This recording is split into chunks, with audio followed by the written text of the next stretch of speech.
So, Anthony, why don't you tell us about your truck? Yeah, sure. So it's a 2019 Ram 2500 Power Wagon. I picked it up used, picked it up in the middle of COVID, got a great deal on it, drove to Vegas, picked it up, and I've had it about a year and a half. And I think I've done a lot considering I've only had a year and a half, but it's, you spend your money on worse things, you know? So, Oh, yeah. No, it looks really built up. Yeah. What's going on in the front? Okay, so I guess maybe start with maybe some of the factory stuff what the truck actually came with, right? So we got factory recovery points that comes from the factory, and we got this 12,000 pound Warner winch that actually comes with the truck. And to my knowledge, it's the only vehicle, at least mass production vehicle, that comes with the winch standard. My understanding, there's a few vehicles you can get now with it as an option, but this actually, it comes with it standard. And then we have some big ass lights here. I figured, you know, big lights, big truck, it'll fit together, look good. So that's what those are. And then what I did here with the front bumper, it's a little bit different. So factory, it comes with a big plastic like arrow piece for miles per gallon gas mileage. Okay. Strip that off. And then what I did is I took an angle grinder, chopped this whole bumper right here. Almost like a Colorado ZR2, if you're familiar with those. It comes with the factory with a big, nice cutout. Helps getting the right angle up on rocks or going down hills. Yeah, that's about it. Right on. What's this hose hanging out here? Oh yeah, so this hose right here, this is a hose from, I believe the company's called Moreflate. I could be wrong on that, but what it does is allows me to hook up these lines to my onboard air compressor. I can inflate or even deflate all the tires at once. So it's a huge quality of life, like time saver, especially with these 37s. Yeah, that was awesome. I saw that today when I was filling up, Yeah. or when I was airing down my tires, and holy crap, it took me at least 20 minutes to Yeah. go through and do all four of my tires. Yeah. But you dumped it and we're walking around talking. It's a huge quality of life thing, because otherwise to air up, it takes me, when I had to do all one tire at a time, probably a good 40 minutes to do all the tires. So now that's like 15 minutes. So it's not super fast, but it's definitely quicker than 40 minutes, you know, 40, 45 minutes. Is that 40 minutes per tire? No. So altogether, yeah, when I had to do one at a time, at least 10 minutes per tire, at least, if not maybe longer with these 37s and stuff. And then, and my air compressor, right? So the air compressor helps a little bit, but definitely it's a good investment. I know a lot of guys, they build their own. And, you know, you can build your own. I went and bought it, just got it over with. But, yeah. Absolutely. Awesome purchase. What do you usually air down to? So my go-to pressure normally is 20 PSI. I usually run 40 cold, 45 hot based on my payload and what I run. But normally my go-to is 20. But I'll go down as low as 10 PSI just depending on what the terrain is. Yeah. Wow. And I feel comfortable with that, you know, usually. Yeah. That's pretty good. So coming back from 20 PSI up to 40, only taking 25 minutes. Yeah. I usually go from 20, actually I go up to 45 because I'm figuring I should be running a hot PSI when I'm airing up. So I'll go all the way up to 45 and yeah, about 15 to 20 minutes. So what have you got running under the hood here? Okay, so this is probably my most recent major project I did to the truck. So what this is, I run a secondary deep cycle AGM battery with a battery isolator. And what this battery isolator does is it allows my truck alternator to charge this battery when my truck is running, but it will only give it juice when my main starter battery reaches a certain voltage. So while I'm driving and it hits that certain voltage, it's charging both batteries at the same time. And then what happens is when I turn the truck off and I run either my lights, my air compressor, I also have power to my rooftop tent that we'll get to later, my GMRS radio, all my electronics, basically secondary accessories, are ran off this. So what this allows me to do is leave the truck off and run all the accessories without having to worry about draining my starter battery. And so I do a lot of solo stuff. So my greatest fear is killing my starter battery and then I'm stuck out in the middle of nowhere. Now, obviously I have secondary jumping capabilities, but having this is a huge, huge safety net. And if I need to, I can jump my starter battery off this as well, obviously too. So yeah, and I wired this all up, ran all the cables and stuff, did all my stuff. It's a little messy right now. I'm not 100% sure on how I'm gonna run it, but yeah, that's how it works now. And I've been really happy with it so far. And which brand is this isolator? So this isolator, and I forgot the name of it, you can get it on Amazon. It's about $130. They offer two different versions. I believe one's a 100 amp version and a 150 amp version. So with my truck, obviously I got the bigger 150 amp with my bigger alternator. And then you'll see right here, this is the aux beam switch panel. Oh, yeah. So Obviously, there's more expensive options out there, but I was really happy with the quality of their lights that I run up front. So I was like, hey, you know what? I'll give it a shot. I'll run this. And so far, it's been great. I mean, you can see it's filthy, and I get mud all in here, water and stuff. And I've been really, really happy with it as a good value solution. Absolutely. Yeah. I also run the Oh, do you? solution. Sweet, Yep. cool. Yeah, so this is the 6-switch panel, which maybe we'll see later in the inside, but I've been really happy with it. I think the only thing I swapped out is this one comes with, and they offer different versions, but this version comes with like a little blade fuse. So I swapped that out and put in an actual circuit breaker, which I find way more convenient. That way, for whatever reason, you don't have a fuse, those blade, I mean, it's a blade fuse, but it's those large, elongated like blade fuses, right, that you see in car stereos a lot. Sure. Those aren't very common, so it'd be hard for me to like have a backup and pull it. So I'd switch that out. I run a very similar setup here too for my battery isolator and another circuit breaker. Cool. And this battery mount is from, shoot, I want to say Northeast Overland. I'm getting it wrong. It's something Overland, but there's really only one company that makes it for these trucks. So if anybody out there has a Ram 2500 running the gas Hemi engine, just Google, secondary battery mount. There's really only one company that comes out with it, and I've been really happy with that too. Yeah. Yeah, those are awesome. Yeah. It's really cool to find custom stuff for your. Yeah. When you're fabbing it up. Oh yeah. I mean, it's nice to have a go-to solution that you know fits perfectly and stuff like that. And it's interesting. So if you get the diesel version of this truck, which you cannot get in the Power Wagon, but the other trim levels, if you get the diesel, this is where the factory battery goes anyways. So, but the way they do it, they allow you with space to mount, like I mounted my battery isolator here and things like that. So that's what's cool about this battery mount. So why don't you tell us about what's going on the side of the truck? Yeah, sure. So nothing too much on the side. Real quick, we have some white knuckle off-road sliders right here. Kind of like a necessity on anything that's big and heavy. So, and then we go over to the Ram boxes. So I used to have a Ram 1500 and it did not have the Ram boxes. Like, oh, you don't need those. That's kind of like a gimmick. But after like working with that truck for a little bit and like doing a little bit of overlanding and camping with that, I was like, you know what? I'm gonna get those Ram boxes on my Power Wagon, and honestly, complete game changer for me. So on this side, what I usually keep is basically soft goods. And when I say soft good, it's really to like support me as a person. So I have a whole bunch of fire starter stuff in here, some maps, things like that, some river shoes, stop the bleed first aid kit with my headlamp on there. And so pro tip, if you have a headlamp and a first aid kit, mount your headlamp. I strap it through the loop on my first aid kit, because the last thing you want to do is need that first aid kit at night, and then you're like, shit, I don't have a light.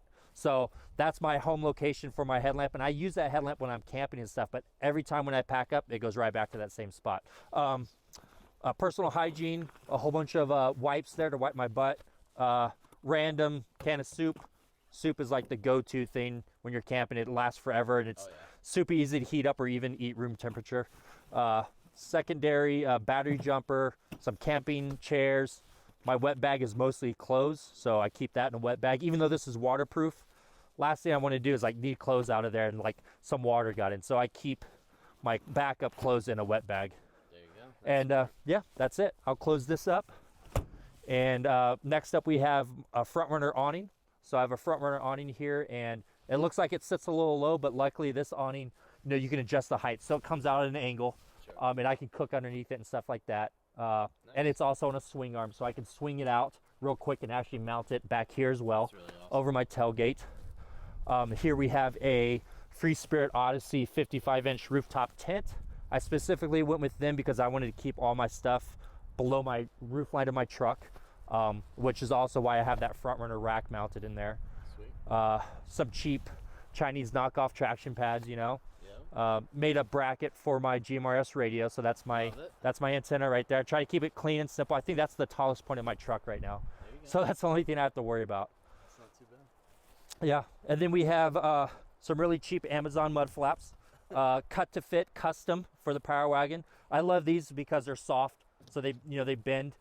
The factory ones are really hard plastic. It just takes one hit and they chip really bad. I mean, that one's chipped too, but $10. I don't care. Move around this way. I have a AEV rear bumper from AEV. Nice. Only reason why I did it is because this truck doesn't come with the factory like recovery points. Obviously you use your hitch, but there's a huge advantage to having dedicated recovery points with the bumper. itself. Awesome. One quick note, since we're talking about AEV, I do have front and rear AEV diff covers, which is a huge quality of life thing. I come from the car world, racing cars and stuff like that. And when I did my first diff change, I was like, how come I take the whole freaking cover off? So AEV actually has a drain plug and a fill plug and all that stuff. So huge win right there. Obviously provides protection too. Nice. I guess we'll pop this here real quick. So I see you got the lights. oh yeah, it's a around little too. LED strip. Nice, nice touches. And I think earlier we were talking about my secondary battery and all accessories. So inside my rooftop tent, I actually have a full power, what would you call it, like a 12-volt power jack. So 12-volt cigarette lighter adapters, USB plugs, all running to my rooftop tent. And this right here is a front runner rack. Funny, and it's specifically meant for trucks or Rams that have the Ram boxes because it's actually a different bed inside. Okay. But it's a funny note. So this truck with the Ram boxes, what ends up happening width-wise at least, it's the exact same dimensions as a Toyota Tacoma. So this front runner rack is the same one they use for Tacomas. That's and it awesome. bolts right in to my little, Yeah. sliders on the side. We'll pull this out here. So obviously with having that rack up there, it makes it really hard to access anything that's in the bed of your truck. So Sure. kind of had to do the bed slide. It's almost a necessity. This supports, if I remember correctly, this is the 1,000-pound payload bed slide, which is more than enough for what I do. Little history, before I did the rooftop tent, all the stuff you see mounted in the bed slide I had on my rack. Yeah. But then I got such a good deal on that tent, it was a spur of the moment buy, so I had to move everything down in my bed slide. I used the front runner bracket, so a lot of the accessories you see here, they're all front runner. Like the water tank is front runner. The brackets for my jerry cans are front runner. So I just repurposed them back down on the bed slide there. I like it. See Yeah. the water hose. Oh yeah, so this is my water hose. It's all gravity fed, nothing special, no pump or anything to break or fail on you. It's just gravity fed. And then over here too, I have a propane hose because I have a 5-pound propane tank mounted on my bed slide. Nice. That rarely gets used. It's mostly for my stove, but I tend to cook whenever possible over a campfire. That's just my thing. So the propane tank rarely gets used, but it's nice to have backup if you just need you don't want to make a fire, cook over a fire for the night or whatever it is. So these bins right here are mostly cooking stuff.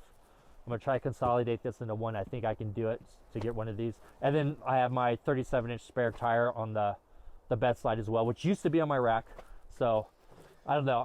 I need to contemplate a better solution there because it takes up so much space on the bed slide, Yeah, but having a full-size spare when you're out on the road, especially soloing like Yeah, you said. solo, it's a huge thing. I'll tell you what though, to be honest with you, I've been lately contemplating going back to 35 for my spare because it will then fit back up underneath the factory location. Yeah. And I mean, a lot of my recovery gear is based around tire repair. So putting the spare tire on is absolutely a last resort for me. Like last thing I want to do is be out on a trail or even on the side of the road at night and dealing with a spare tire. I'll plug a tire way before I put a spare on, as long as I can plug it, For sure. Yeah. So why don't you tell us what's going on with your air compressor? Yeah, so this is the Smittybilt air compressor, and I forgot which specific one it is, but they basically offer two different ones, a smaller CFM one and a higher one. This is the higher one, obviously to support the 37s, and I've been really happy with it. So I have it hard mounted into my Ram box using some of the factory hardware that's already in the Ram box just to secure it. And power's hardwired to my secondary battery up there. So yeah, I added a custom pressure switch on it as well. Okay. Did a few little modifications to fit this hose, right? But yeah, it's a very basic setup. I mean, anybody can do it. It's really simple to do. And yeah, I love it.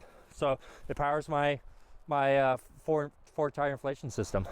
That's awesome. Yeah. Yeah, this is definitely my next It's a game changer just for quality of life. Like, so I mean, here's the problem you have with this is you're airing up and you're done before everybody else, so you're just sitting there while everybody else airs up, right? So that's the only problem. I guess it's a good problem to have though, right? So yeah, that's this. So this Ram box, it's dedicated to my air compressor, and basically all my, I shouldn't say all, but the vast majority of my actual vehicle recovery gear is on this side of the Ram box. So I have all your basic stuff, and I think we were talking earlier, a lot of it's dedicated to tire repair. I have, rubber cement, patches, plugs, extra valve stems. Nice. So you could go out and find them. They're on Amazon. They're not expensive, but they're emergency valve stem replacements. So you can do it from outside the wheel. So if you rip a valve stem off, which if you look at, well, my wheels are super dirty right now, but I have tons of chips and gashes on the lip of my wheel, and you know, this little minor lip has protected my valve stems, but for sure you can rip a valve stem off and you're in big trouble. Oh, yeah. So good cheap insurance, have some emergency valve stem replacements. So what's up with the tires? Okay, so I'm very fortunate thing about owning a big truck like this is you can fit big tires, right? And it's pretty simple to do. And actually on the Ram 2500s, specifically the Power Wagon, because it comes with a minor lift from the factory already, you can fit 37-inch tires on a Ram Power Wagon without any suspension modifications. Wow. You can even do it on a factory tire if you're not worried about rubbing during extreme articulation, or maybe, you know, backing up at full lock in a parking lot, right? Sure. But if you want no rubbing, all you have to do is get the right offset wheel. So this wheel is from Raceline, and it's specifically made to spec to clear 37s on a Ram. AEV makes a similar wheel too. I just got these because this is what was in stock at the time. So yeah, but I've been really happy with them. So I run a 37 KM3 mud terrain tire on it, and I've been really happy with it so far. Super great for obviously off-roading, but it's still streetable. I mean, you know, on this truck it's streetable anyways. On a different vehicle it may not be, I don't know, but on a huge truck like this it's perfectly streetable. And then to segue out, if we want to talk about real quick, we have my Carli suspension here. So Carli suspension are kind of known within the heavy duty truck world as being the go-to suspension that everybody's like compared to when it comes to heavy duty trucks. So this is their Carli pin top kit, and it uses a custom to Carli King race shock. So it's a 2.5-inch remote reservoir from King Racing, but it's custom spec for Carli based on the spring rate and things like that. So they do all the valving and everything like that. And it's honestly a huge improvement from the Bilsteins that come with this truck. Yeah, I've been really happy with them. I highly recommend them if you want to go down that path. Did it give you any extra height? So the Carli kit, I think it gave me an inch extra height if I remember correctly. It's very minor, and it's really more so for the extra like suspension travel and stuff. Sure. But honestly, if it were up to me, if I could have got the kit without the extra height, I would have done it. Only because my truck is already so tall, I'd much rather have the lower center of gravity. Sure. Than, you know, I think for me, day to day, it's for what I use a truck for, I'd rather have the lower center of gravity, which goes back to the whole point of having that half rack in my bed where it's mounted really low. I wanted everything as low as possible on the truck. I didn't want to raise any height over my standard roof line of the truck for various reasons, center of gravity, aerodynamics, I mean, all that stuff, you know? So yeah. Yeah, I can tell you've made some really smart choices on that, because I've seen you on the trail multiple times, and he's rocking and rolling on these little half-country trails where lane cruisers are leading the way, and he's running through with a full size, living that full size life. Yeah, as long as you don't mind pinstriping, hey, get the pinstripes over with, get a new truck, whether it's a Jeep Wrangler, a Tacoma, go out there, have fun, get some pinstripes on it, and get it over with, and you won't even care anymore, you know? And then what you'll do is you'll go around, driving around town, and you'll see super clean Jeeps or Tacomas with all this gear. They don't have a pinstripe on it. You're like, you're a poser. And so be happy, go out there, you know, rough up your truck, get it dirty, get some scratches. My front bumper underneath is completely dented up like crazy. I have pinstripes all up and down it. Go out there, have fun, you know? Absolutely, go explore. Yeah. Well, Anthony, thanks for showing us your truck today. Where can people follow you? Yeah, I mean, if they're interested in asking questions about the truck or, you know, my crazy lifestyle or anything like that, you can find me on Instagram at ammo_wagon. So like Power Wagon, but ammo_wagon. Nice. Yeah. Love it. Right on. Well, thanks so much for coming out for a ride. We had a really great first Overland Discord channel trail run. We're really glad everybody came out. Yeah, thanks for having me. I totally appreciate it. I'll be on the next one for sure. Awesome. Cool. Thanks so much.